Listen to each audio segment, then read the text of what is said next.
Hello, my name is Weston and welcome to the Swell.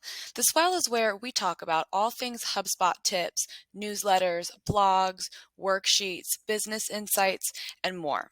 So today, this episode is going to be one of our HubSpot tips, and we're going to be talking about your email notifications. So I'm going to go over here in my settings, and I just wanted to share the different styles of notifications that you can run into and how to manage them within your HubSpot system. So to find your email notifications, you're going to hit your settings in the upper right-hand corner. You're going to go down to General.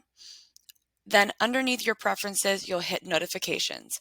In this area is where you pretty much house your entire notifications dashboard for not only your HubSpot notifications, but also your integrated apps and the mobile app as well, if you have that downloaded on your phone.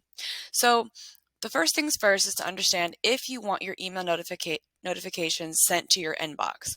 Me personally, I like to have my HubSpot and my email notifications a little bit separate so that I'm not getting overwhelmed by notifications. But if you decide to keep that on, you can toggle this on or off button right here. After that, if you were to have this button being on, you can manage those notifications by expanding all the items below and selecting which are relevant to your needs. So, for example, if you were interested in your ad sequence notifications, then that's where you would hit that. If you want updates on your blog, or whether you've had some chats and email conversations between you and customers or between you and your peers, this is where you would manage those notifications. If you haven't done so, I highly recommend going into your notifications under your preferences and going all the way down to making sure that all of your topics are selected based on your needs.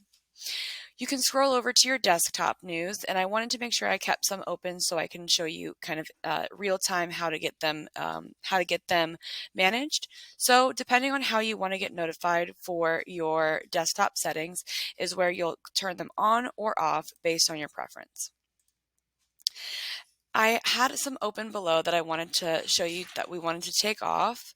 And this is really great because I turn them off anyway, so I'm not going to be bogged down with any of the blog or the calling or any of the desktop notifications, which is great.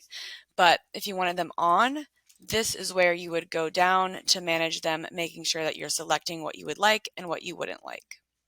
So since I'm going to turn them off anyway, I'm not going to worry about going all the way through. Save. I'm going to cancel that. Make sure you're always hitting the save button. Fallen prey to that many times.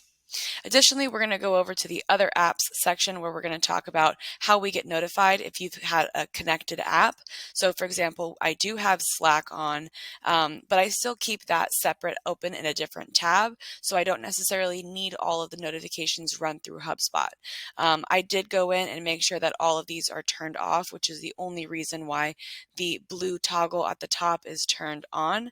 But I made sure that I essentially turned all of the individual notifications off, as you can see on the left-hand corner.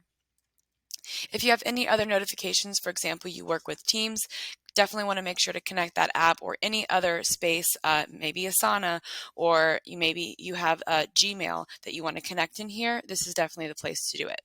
And then lastly, your mobile app. Your mobile app is everything that you want to see once you open the HubSpot app on your phone. And this is great information.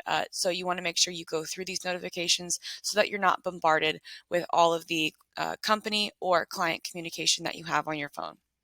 It's a pretty simple setup, and it's definitely something that you want to make sure you're going through, because if you connect your email to your HubSpot, you will start to notice a lot of emails coming through. So you're going to want to make sure that you're setting your notifications correctly. And that's pretty much it. And feel free to subscribe and stay on top of all of our HubSpot tips that we've got going on. We release them on a weekly basis. We also have worksheets that go out and other business insights. So please make sure that you stay tuned on all things HubSpot. And after that, thank you so much.